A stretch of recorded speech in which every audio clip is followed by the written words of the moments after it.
നമസ്കാരം, ഞാൻ രേണുസുതിയാണ്. അപ്പൊ ഞാനൊരു കാര്യം പറയാൻ വേണ്ടിയിട്ടാണ് വന്നത്. വളരെ അപ്രതീക്ഷിതമായിട്ടായിരുന്നു കൊല്ലം സുധിയുടെ മരണം. അദ്ദേഹത്തിന്റെ മരണശേഷം ഭാര്യ രേണുവിന്റെ വിശേഷങ്ങളെല്ലാം തന്നെ വളരെ പെട്ടെന്നാണ് വൈറലായി മാറുന്നതും.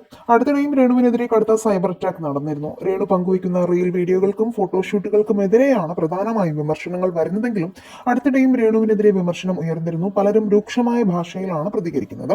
നടന് ആദ്യ വിവാഹത്തിലുള്ള മകനും രേണുവിന്റെ സംരക്ഷണയിലാണ്. അടുത്തിടെയായി സുധിയുടെ മാത്രമല്ല രേണുവിന്റെയും പുനർവിവാഹമാണ് നടനുമായി കഴിഞ്ഞതെന്ന് പ്രചരിച്ചിരുന്നു.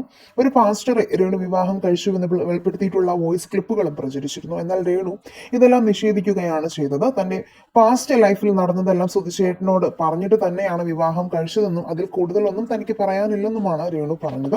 അടുത്തിടെ ചോദ്യം വന്നപ്പോൾ ഒരു കല്യാണം മാത്രമേ കഴിച്ചിട്ടുള്ളൂ എന്നാണ് രേണു പറഞ്ഞത്. ശേഷം ഒരു അഭിമുഖത്തിൽ തൊട്ടും തൊടാതെയും മറുപടി പറഞ്ഞു. കല്യാണം കഴിച്ചിട്ടുണ്ടെങ്കിൽ എന്താണ് കുഴപ്പമെന്നാണ് രേണു ചോദിച്ചത്. എന്തൊക്കെയോ എവിടെയോ ചീഞ്ഞ് നാറുന്നു.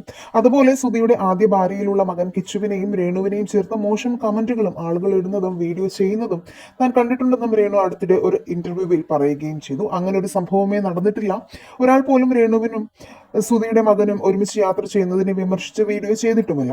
ആരും അങ്ങനെ ചെയ്യാനും പോകുന്നില്ല. താൻ പാസ്റ്ററിനെ കിട്ടിയാലും കിട്ടിയില്ലെങ്കിലും ഇവറ്റുകൾക്ക് എന്താണ്? ഞാനൊന്നും മറച്ചു വെച്ചിട്ടില്ല. ഇതേക്കുറിച്ച് ഒരു മനുഷ്യനും ഇതുവരെ എന്നോട് ചോദിച്ചിട്ടുമില്ല.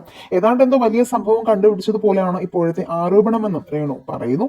ഈ വിഷയത്തിൽ നിങ്ങളുടെ അഭിപ്രായങ്ങൾ മടിക്കാതെ കമന്റ് ചെയ്യുക. വീഡിയോ ലൈക്ക്, ഷെയർ ചെയ്യാനും ചാനൽ സബ്സ്ക്രൈബ് ചെയ്ത് സപ്പോർട്ട് ചെയ്യാനും മറക്കല്ലേ ഫ്രണ്ട്സ്.